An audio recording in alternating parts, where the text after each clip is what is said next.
تعقلون ثم كل من كل الثمرات فاسلكي سبل ربك ذللا يخرج من بطونها شراب مختلف ألوانه فيه شفاء للناس إن في ذلك لآية لقوم يتفكرون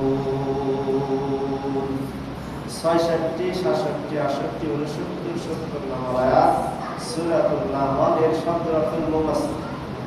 নাহল শব্দের অর্থ মৌমাছি দ্বারা মানুষকে আল্লাহ উপমা দিয়েছে, মেসাল দিয়েছে।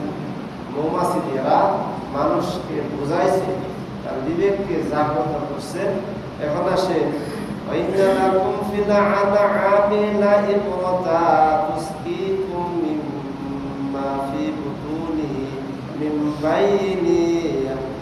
বাইনি খালাসিন ওয়া দামা মিন লাবানা খালিসান সাইগাল লিশারিবিন। গাভী আছেন আমাদের অনেকের গরু আছেন, গাভীতে বলেছে। আর নাম শব্দের অর্থ হল চতুষ্পদ জন্তু। আল্লাহ বলছেন এর ভিতরে মানুষের জন্য আল্লাহর কুদরত ও রহমত ও বরকত রয়েছে বলে সুবহানাল্লাহ। যে গাভীতে বোঝানোর কারণ হল আল্লাহ রাব্বুল আলামিন কুরআনুল কারীমের ভিতরে সর্বপ্রথম যে সূরা নাযিল করেছেন, সূরা সিরিয়ালে আনছেন, সেই সূরার নাম হলো বাকারা। বাকারা শব্দের অর্থ হলো গাভী। আর সর্বশেষ যে সূরাটা আছে সেটা নাস। এজন্য বুঝাইছে মানুষকে আগে তার অন্তরকে, তার অন্তরকে, তার বিবেককে পরিষ্কার করে দুনিয়াতে আল্লাহ উপমাকে শেষ পর্যায়ে মানুষ রূপে আল্লাহ আখ্যায়িত করেছেন। সুবহানাল্লাহ। মানুষের পশুত্বকে, মানুষের অহমিকাকে, মানুষের হিংসাকে, মানুষের বিদ্বেষকে ভুলে গিয়ে মানুষ পর্যায়ে আসার সমগ্র কোরআনের ভিতরে আল্লাহ এই আয়াতগুলো নাযিল করে মানুষ রূপে বের করেছেন সূরা নাসের মাধ্যমে। সুবহানাল্লাহ। এইজন্য নাস শব্দের অর্থ হলো মানুষ। সর্বপ্রথম আল্লাহ শুরু করছেন গাভী দিয়ে, শেষ করছেন নাস দিয়ে। কারণ হলো মানুষের মনুষ্যত্বকে, মানুষের বিবেককে, মানুষের ভালো মন্দকে যাচাই বাছাই করার জন্য আল্লাহ শেষে মানুষ রূপে দুনিয়াতে প্রেরণ করেছেন। এই জন্য গাভী দিয়ে উপমা দিয়েছেন। দেখেন তো গাভীর থেকে দুধ পায়, শুধু দুধই না, আল্লাহ বলছেন গাভীর ভিতরে যে রক্ত আছে, এই রক্ত কিন্তু মানুষের জন্য খাওয়া জায়েজ না। গাভীর ভিতরে গোবর আছে, আমরা যে গোবরটা পাই এটার ভিতরে গোবর আছে। রক্তের জায়গায়, রক্তের কণিকায় সেটা চলাচল করে। গোবরের জায়গায় যায় সেই আল্লাহর কুদরতে সেই গোবর ঠিক জায়গায় যায়, তার স্থানে যায় পৌঁছতে থাকে। আর দুধ সেখান থেকে আল্লাহ কি করে, পরিশুদ্ধ করে, রিফাইনিং করে সেটা তার বুতুনিহি, তার পেটের ভিতরে এমন একটা স্থানে, সুরক্ষিত স্থানে আল্লাহ জমা করে দেন। সেখান থেকে মানুষ টানার পরে, মানুষ টানে, সেখান থেকে মানুষ সুস্বাদু পানীয় জাতীয়, দুধ জাতীয়, যেটা মানুষের উপকারের জন্য হয়, মানুষ বিক্রি করে টাকা পায় তার কল্যাণের জন্য, সেটাকে আমি আল্লাহ দুনিয়াতে মানুষকে দিয়ে থাকি। সুবহানাল্লাহ। এটা তারা মানুষকে বুঝাইছে, গাভী দিয়ে বুঝাইছে। যে মানুষ একটা গাভী দিয়ে আমি তোমাদেরকে বুঝাইছি যে গাভী থেকে তোমরা কি উপকার পাও। তাহলে আমার মালিক কত উপকারী, যে আমার আপনাদের বানাইছে তিনি কত উপকারী। আমার গাভীতে বুঝাইছে যে আমি গাভী থেকে কিরকম পাই। রক্ত আমার কোনো কাজে আসে না, গোবর আমার কাজে আসে, আমার গাভীর চামড়া কাজে আসে, গাভীর সমস্ত কিছু আমার কাজে আসে। বিনিময়ে আল্লাহ আমাকে তার কুদরতি মারফত থেকে দুধ জাতীয়, সুস্বাদু জাতীয় জিনিস আমাকে দান করতেছে। আর আমি সেটাকে পেয়ে আমি আল্লাহর দরবারে শুকর আদায় করতেছি বলে আলহামদুলিল্লাহ। গাভীতে বোঝা হয়েছে ভূমিতে যখন আমরা যখন পশু ছাড়াই আল্লাহ ছাড়া নামাজের ভিতরে বলছে, মানুষের বাড়িতে, অনেকের বাড়িতে আগে ছিল 10টা, 15টা, 5টা।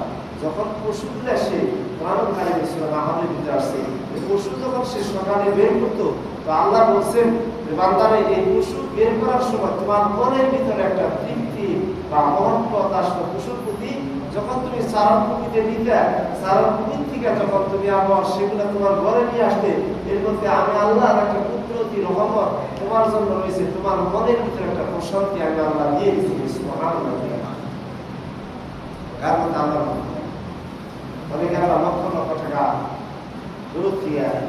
পাই, দেখা যায় সামনে ঈদ আসছে, আমরা একটা হার বা দুইটা গরু যদি আমরা বিক্রি করি, দেখা যায় যে 3 লক্ষ 4 লক্ষ টাকা দেয়, 5 লক্ষ টাকা। তাহলে এমন জীবিকা আমাকে আল্লাহ দান করেছেন এই আল্লাহর কুদরতি জিনিস দ্বারা, যে ওই জিনিসের মারফতে আমাকে আল্লাহ পরিচালনা করতেছেন বলি সুবহানাল্লাহ। অনেকে দেখেন যে তার সাথে সম্পদ গাবি অথবা বুঝতেছে না, দরজা খোলা, দরজাটা খুলে দেন, একজন খুলেছে বুঝতেছে না, কোনো আটকে দিচ্ছে, খুলে দেন, সামনেটা খুলে দেন। এসিবিসি তো আটকে দিচ্ছে, কেউ নিতে যায়, কেউ আসেন আসেন ভিতরে আসেন, ওরা দরজাটা খুলে দিয়েছিল, ভিতরে আসেন, এসির কারণে আটকে দিচ্ছে। একটু হালকা করে রেখে দেন।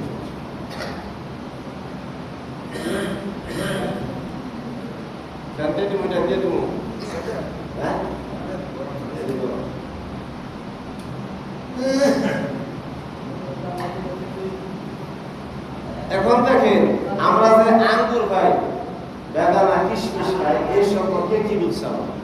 আঙ্গুর, বেদানা, কিশমিশ, এখানে আজ কি বলছে? ওরা আর জানলা আটকে দিয়ে, নাহলে বাতাস কিছুই পাবেন না, সব বাইরে যাবে।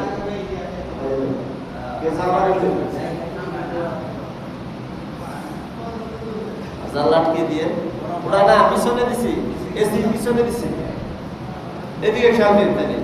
দেখেন ওয়ামিন সামারাতিন নাখলি ওয়াল আনাবি তাত্তাখিজুনা মিন সুকরারি যাকান হাসানা ইন্না ফি যালিকা লায়াতিন লিকাওমিন ইয়াকিলুন।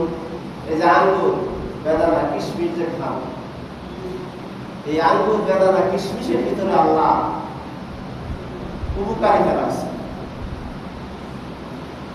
আমরা যে আঙ্গুর, কিশমিশ, বেদানা, এটাকে আরবি ভাষায় বলা হয়, যে আমি আগে বললাম, এই আঙ্গুর, কিশমিশ, বেদানা মানুষের জন্য নির্দেশক। এটা আমাদের দেশে কম উৎপাদন হয়, কিন্তু সৌদি আরবে অন্যান্য দেশে প্রচুর পরিমাণ উৎপাদন হয় এটা। আর এত সুস্বাদু আর এত ভালো, যেটার দামের পরিমাণও কিন্তু বেশি। আপনি যদি 1 কেজি কিনতে যান, কমসে কম আপনি 500-600 টাকা কিনতে পারবেন না। সাধারণ মানুষ কিনাটা কষ্টকর। এই জন্য বুঝাইছে যে এই আঙ্গুর, বেদানা, ফল আমি কি বান্দার জন্য উন্মুক্ত করে দিছি, জমিনের মধ্যে ফলাবে, বান্দা নিজের তৃপ্তি সহকারে খাবে, মানুষকেও খাওয়াবে। সুবহানাল্লাহ। এর ভিতরে আল্লাহ কি রাখছেন? কল্যাণ রাখছেন, বরকত রাখছেন, যে এই আঙ্গুর আর ফল, এই খেজুর, এগুলোর মধ্যে বরকত রাখছেন। সৌদি আরবে একটা খেজুর আছে, আজওয়া খেজুর বলা হয়। 3টা জিনিস মানুষের শরীরের জন্য সবচেয়ে উপকারী। তার একটা হলো মধু, একটা হলো কালো জিরা, আর একটা হলো খেজুর। মানুষ যদি এই 3টা জিনিস গ্রহণ করে, তার শরীরে, বিজ্ঞানী গবেষণা করছে, এই 3টা জিনিসের মাধ্যমে তার শরীরকে আল্লাহ সুস্থতা দান করে, তার শরীরের ভিতরে আল্লাহ রস এবং যৌবনের শক্তি আল্লাহ বানাইতে পারবে। সুবহানাল্লাহ। এটার মধ্যে আল্লাহ এত পাওয়ার রাখছেন, ক্ষমতা রাখছেন, যে খেজুরের ভিতরে, এই খেজুর দ্বারা চিকিৎসা হয়।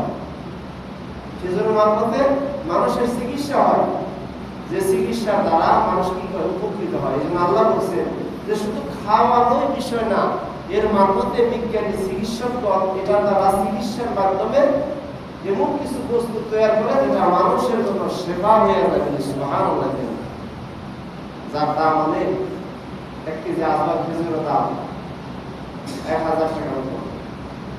ওই দেশে কম, আমাদের দেশে 1000 টাকার উপর 1 কেজি আজওয়া খেজুরের দাম। তারপরে আয়াতে বলছেন আল্লাহ বিভিন্ন রকমের ফল ফুল আমাদেরকে আল্লাহ দান করেছেন। সুম্মা কুল্লি মিন কুল্লি সামারাতি ফাসলুকি সুবুলা রাব্বিকি যুলালা ইয়াখরুজু মিন বুতুনিহা শারাবুন মুখতালিফান আলওয়ানুহু ফীহি শিফাউন লিন-নাস ইন্না ফী যালিকা লায়াতিন লিকাওমিন ইয়াতাফাক্কারুন। আল্লাহ বলেন সুম্মা কুল্লি মিন কুল্লি সামারাতিন, এই পৃথিবীতে যত প্রকার আমি সৃষ্টি করছি, যত জিনিস সৃষ্টি করছি, তার যত প্রকার ফল ফুল আমি সৃষ্টি করছি, এই সৃষ্টির মধ্যে যত প্রকার ফল ফুল আছে এগুলা মানুষের জন্য এক নিদর্শন, যেগুলা মানুষের ওই ফলের ভিতর থেকে যে পানীয় জাতীয় পেট থেকে যে পানি বের হয়, এটা মানুষের জন্য শেফা, এটা মানুষের জন্য উপকারিতা। সুবহানাল্লাহ। আঙ্গুরের রস, তারপরে অন্যান্য জিনিসের রস থেকে সিফিয়ে, তারপরে এটাকে কি করে অনেক মুরগি যারা আছে সুস্থ বিশ্লেষণ আছে, আঙ্গুর বেদানা অনেক কিশমিশ এগুলো কি করে এটা সিফিয়ে রস খাইয়ে দেয়। বড়টা খাইতে পারে না বিদায় রস খাইয়ে দেয়, এগুলো রস খাইয়ে দেয়। আল্লাহ কোরআনে বলছে সূরা নাহলের 69 নম্বর আয়াত, আমি মানুষকে সৃষ্টি করছি, তারপরে এক প্রকার মানুষ তার বার্ধক্যে যখন আসে 80-90 বছর হয়, তখন তার জ্ঞান স্বাভাবিক থাকে না, তার খাওয়ার রুচি থাকে না, তার চলার রুচি থাকে না। এই অবস্থায় আমি আল্লাহ পাক পৃথিবীর সকল মানুষকে এই পরিবর্তনটা আমি এনে দিই, আমি আল্লাহ। এটা মানুষের বোঝার জন্য একটা নিদর্শন। সমস্ত